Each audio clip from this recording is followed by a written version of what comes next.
Hey, what's going on, everybody? Bitcoin Chris checking in once again, and I'm going to be going over why I think cash flow in a real estate property is the best route to go, and all the tax advantages of real estate, right? And also this particular deal that I'm looking for capital and partners to join in on this opportunity.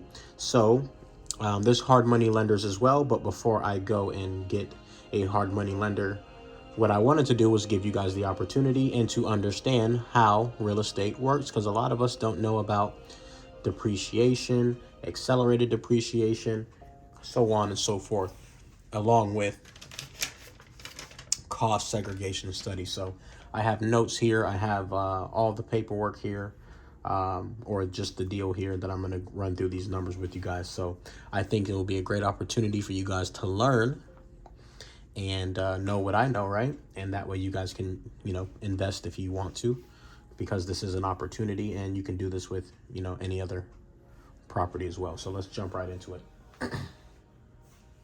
So as I mentioned, this property is $1 million property.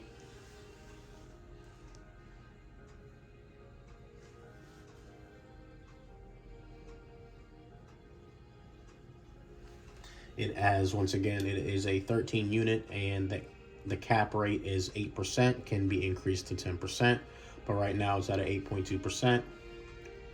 Gross income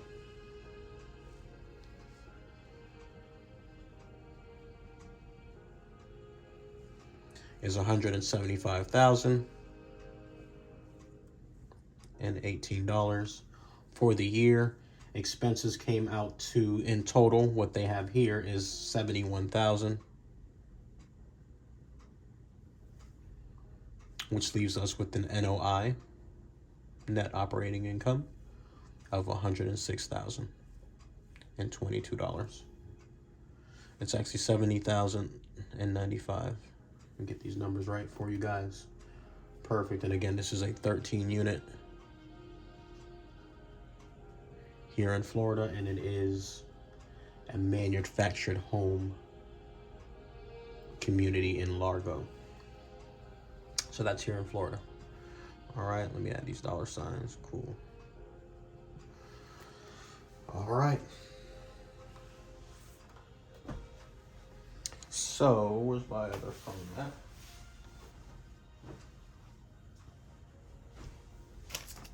There it is. All right, cool. So we're gonna grab the calculator.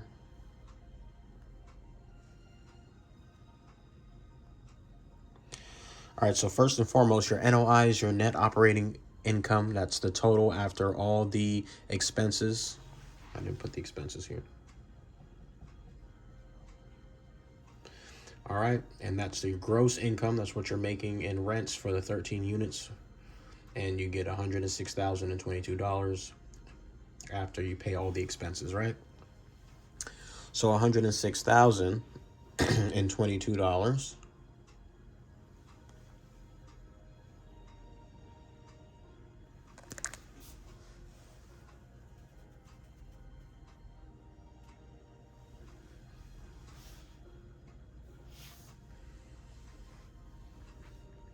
divided by 12, which means your cash flow each month is $8,835.16.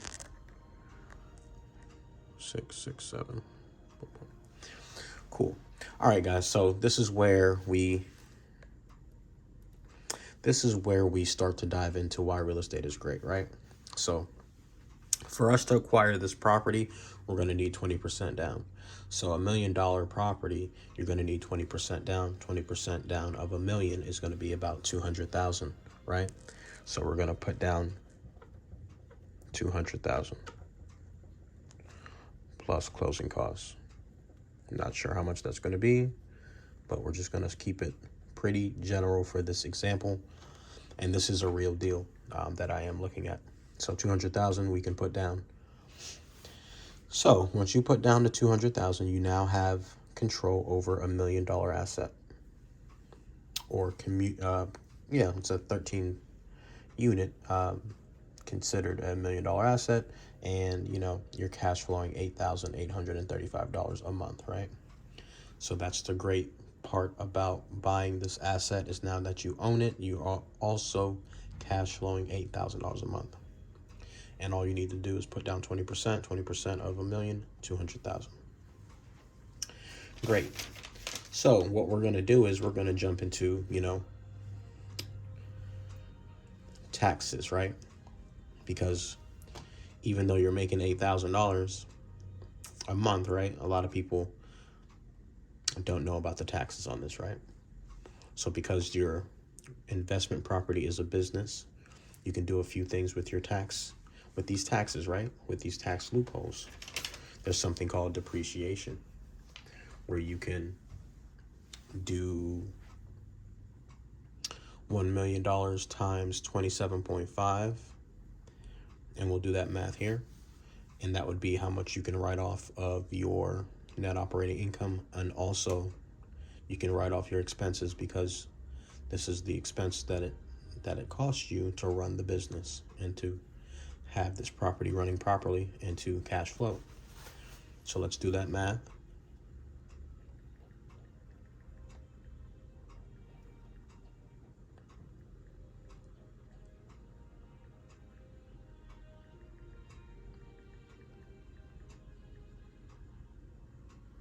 I'm supposed to divide that, not multiply. I apologize. 27.5, 36,000. So we can write off 36,000 due to depreciation. All right, and then also we can write off the 71,095.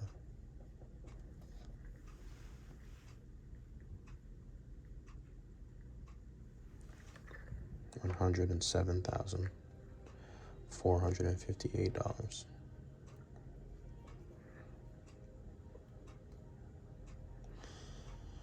Which means this eliminates our cash flow taxes and taxes in general. So now we don't have any taxes on this property, which is great. So now you're making $8,000, right, a month. Tenant is paying for it. You own the property. You have 13 units, and it's worth $1 million. And all you had to do is put $200,000 down. Excellent, excellent, excellent. Now we're going to jump into cost segregation study.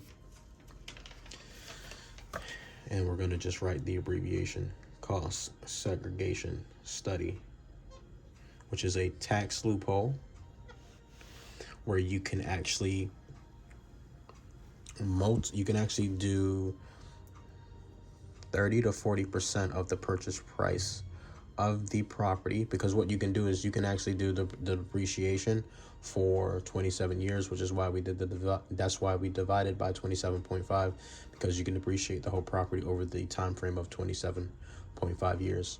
That's just how real estate works. So you can accelerate that time and do cost segregation study, right? So what you can do then is, instead of waiting 27.5 years to depreciate the property cost wise for the total cost of the property of what you paid for it, you can accelerate that, and you can do 30 to 40% on the very first year of the purchase of the property. So if you do, let's just say 40%, right? 40% is 100 of 100 of a million, is 400,000. So now we could take a tax write-off deduction of 400,000 instead of just a tax write-off of 107,000 in the first year. Why would you do this versus this? It depends on your strategy and what you want to do. So the reason why you would want to do cost segregation study is if you have a job and you're working a 9 to 5 and you make 100,000, you can use this to offset the taxes that you're paying on your 100,000. If you own a business and your business makes 100,000, then you can offset the cost of your income from your business as well. And then of course we are making 106,000.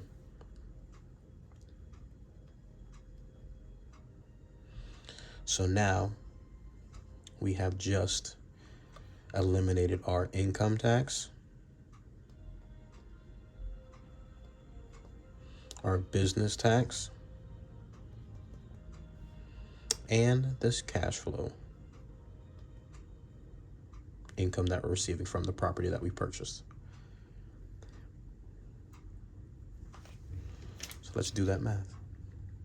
400,000 minus 100,000 in your business, 100,000 at your job, 106,000 cash flow. Left over $94,000. This would be a tax refund. Wow, isn't that crazy? Don't believe me? Go ask your CPA. That's how I learned this. A professional accountant told me this, so I'm sharing the information with you guys. And this is what the wealthy do, guys. This is how people that have money continue to have more money. But wait, there's more. Now we're going to jump into what we call cash out refinance, right?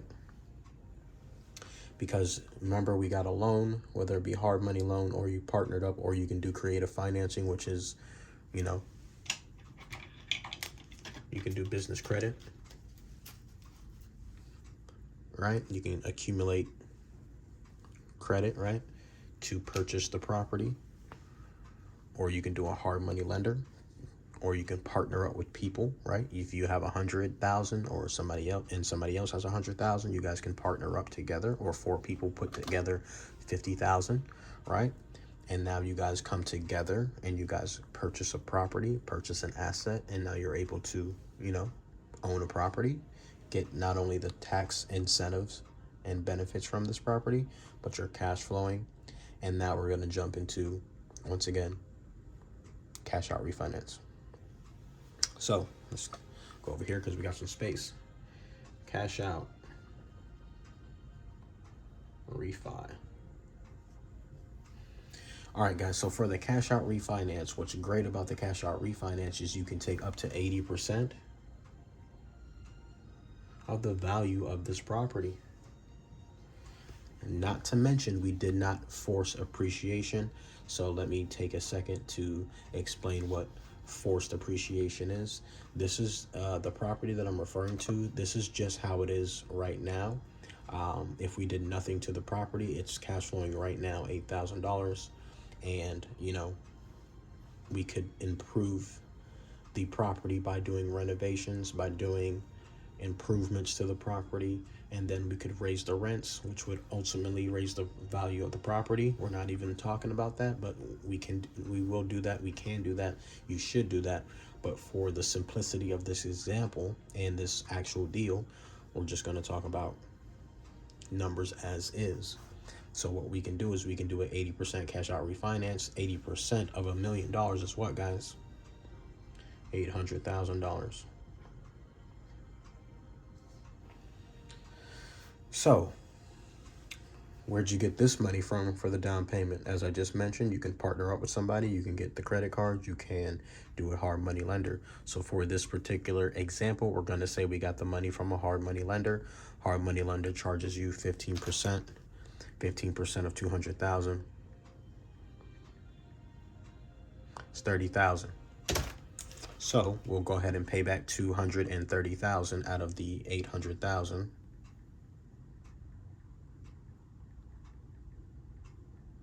$570,000 left over.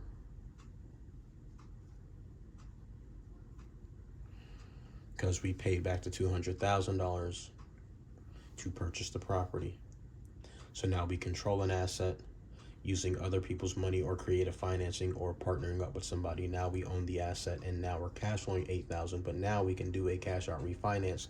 Why is cash out refinance so great? Because you can do you can borrow 80% of the value of the property or properties in this example, tax-free. That's the important part. You do not pay taxes on loans and borrowed money. So you get 800,000 cash out refinance, pay back the loan. If you did a hard money lender, which we're saying that we did for this example, you're left over with $570,000. Excellent. So not only are we cash flowing $8,000 a month, we are now liquid, which means you have the cash, right? $570,000, which means you can now repeat the process. So what I would do in this particular situation is I would, first and foremost, I would buy some Bitcoin, right? So I would spend $100,000 and purchase Bitcoin off rip. Boom. That leaves us with $470,000, right? Plus $8,000 a month coming in. But we're going to leave that over there. So now we have $470,000, right? Cash out refinance. I would then take $200,000 and do the same thing. Go find another multifamily unit property for $1 million, and now I can take the $200,000 and go buy another property that's cash flowing, and now I own another $1 million property, or partner up with somebody, or you don't need to partner up with anybody at this point, right? Because you have the cash, you have the capital now. So now you have $200,000, and you are going to subtract that from the 470. That's going to be 270. And because we're running out of space on the camera there, I'll just come up here. $270,000. Now, what I would do with the $270,000 is I would throw this into a life insurance policy.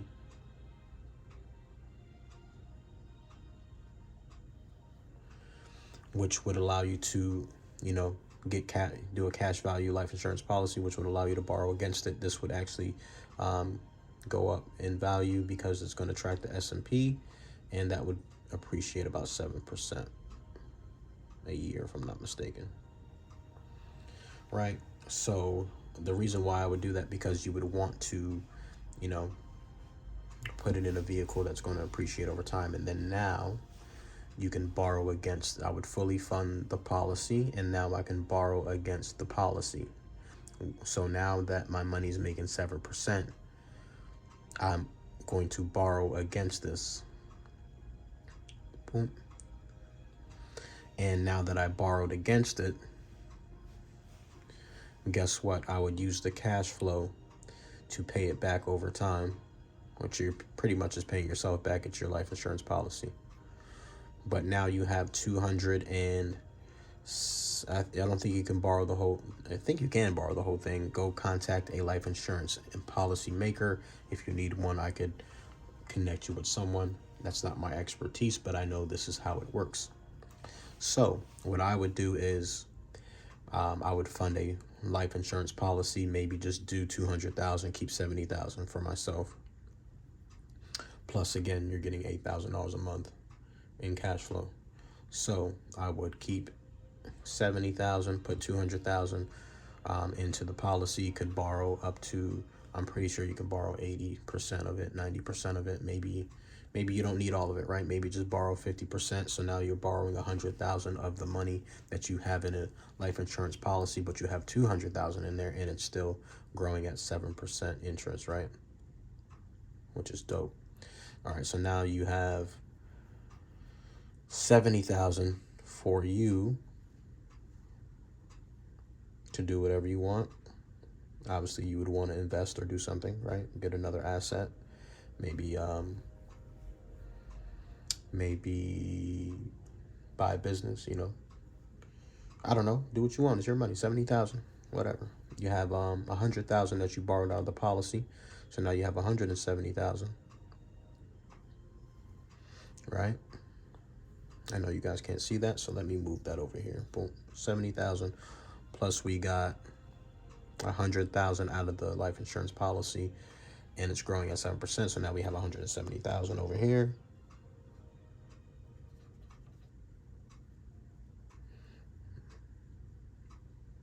That's what you have liquid cash. And then don't forget you took 200,000 and you went to get another property for $1 million. Boom. So that's going to go do the same thing. And don't forget you still have $8,000 cash flowing.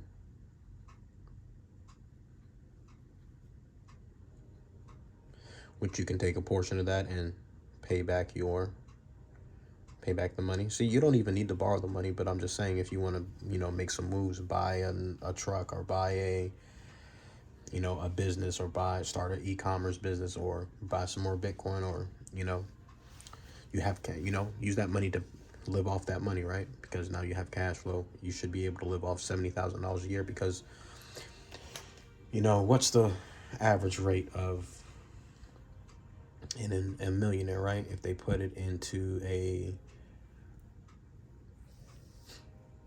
the stock market, right? What you're supposed to do, you don't spend the money, right? You're supposed to invest the money and live off the interest, right? So you would put that into, let's just say you do get 7% in general. Would you look at that? You're living off 7%. You're living off the interest, right? If you did. So, because if you're a millionaire, you're not supposed to spend your million. You're supposed to invest that money, because if you spend $1 million, then you're not a millionaire. So you invest the money and you live off the interest, right? So that's crazy. I did 7%. 7% of $1 million, 70,000. I said 70,000 is what I would keep, right? And live off that. Perfect, right? Perfect numbers. So you live off 70,000. If you can't live off 70,000, then you need to chill. Reevaluate your life, right? Live off 70,000, but you still have cash flow coming in, right? And now you took the 200,000 and you invested it into another $1 million property. And now you redo the process all over again. And guess what? You don't pay taxes on life insurance policy. You're not paying taxes on the cash flow because of the cost segregation study. You're going to get a tax refund if you're working at this point. I would quit my job at this point, right? $30,000 shorter, 70, 80, 90, 100. Yep, $30,000, right? Even though you're not working anymore. Guess what? That $30,000 is worth me not getting up and working for somebody. Plus, you're making $8,000 a month. So technically, you're making $100,000 a year. So you pretty much replaced your income with the rental property. Plus, you have cash out refinance money that you use to get another property that's going to cash flow and do the same thing. Plus, you have 170,000, right? Because you took 100 out of the life insurance policy and you have 70,000 left over, equals 170,000. So you should be, this is the gem of all gems right here. This is the game that we need to play, and this is the opportunity that I do have. So if you are interested in investing in this type of opportunity, let me know. If not, I'll just take down the deal myself, and I don't mind doing that. But I do want to present the opportunity and break down the numbers of the real estate deal that I'm looking at. What's very important is, of course, tax refund from the cost segregation study. And you don't pay taxes on your business, eliminated. Cash flow, eliminated. You probably get more than that because of the expenses that you can write off, right? Which we didn't even account. We also didn't account forced appreciation, where we increase the value of the property, which would increase the value, so that would increase your cash out refinance, which would increase the money that you're actually getting back, which would increase all this. So everything would increase once you enforce appreciation. How would we enforce appreciation? Like I mentioned earlier, we would enforce appreciation by raising rents, cleaning up, fixing up the property, and renovating the property. So this is why I like real estate, for the general purpose of cash flow, not for wealth.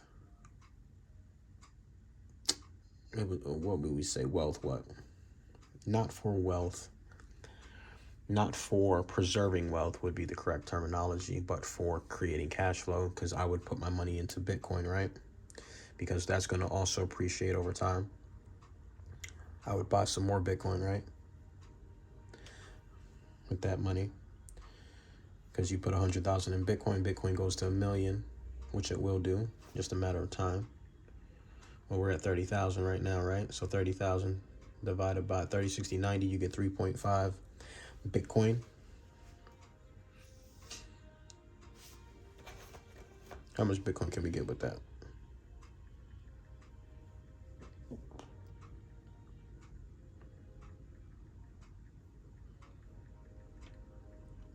$3.3 Bitcoin. All right, so we get 3.3 Bitcoin times 30,000. It's 100,000, and then so Bitcoin goes up. Let's see, we're at 30,000, 30, 60, 90.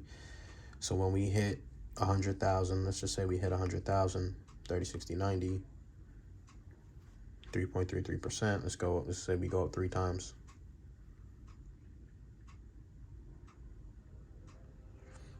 Your 100,000 now becomes 300,000. Just by buying Bitcoin. Plus you're getting cash flow. Plus you took the 200,000 and started this process all over again. Plus you have money to live off of. Plus you're not paying no taxes, and you get a tax refund, at least for the first year. And you know, you can do you can do depreciation over the remainder of the amount over the next 27 years. Wow. This is why real estate is great for tax advantages and great for cash flow. If this is something that you found value in, let me know. And if you're interested in partnering up in this deal, let me know. We could partner up. Obviously, it's a little bit time sensitive, so if you're interested, let me know as soon as possible. And I hope this broke down tax advantages, right? Cost segregation study through depreciation. This is cash flow. This is your net operating income after expenses. Gross income, which is what you get paid in rent each month minus expenses, equals net operating income. The cost of the property, cashing out, refinancing 80% of the property, 800,000, paying back the loan, 200,000, bought 100,000 of Bitcoin. I paid back the loan, boom, still had 270,000 left over. Got a life insurance policy to make money and to leave a legacy behind. Make sure you get a trust. Make sure your trust owns this property. Talk to, a lawyer that specializes in trust and all that good stuff. A living trust, irrevocable living trust. Now you have moolah, right? It took out 100 out of the 270, kept 70, 270. I put in 200 into the life insurance policy, kept 70, borrowed 100,000 out of the 200,000 that I put into the life insurance policy. Now I got 170 plus the cash flow, and then I took $200,000 to get another property and do this all over again. This is how the rich stay rich. And with that being said, this is Bitcoin Chris checking out. 30 minutes of straight gems. Hope this explained why cash flow is dope, real estate is dope, and the tax advantages are there for you if you know this. If you don't know this, now you know. So if you're interested in partnering up, let's partner up and make some money, cash flow, and book some deals. Book some deals. Book some real estate deals. Take care, guys. Peace.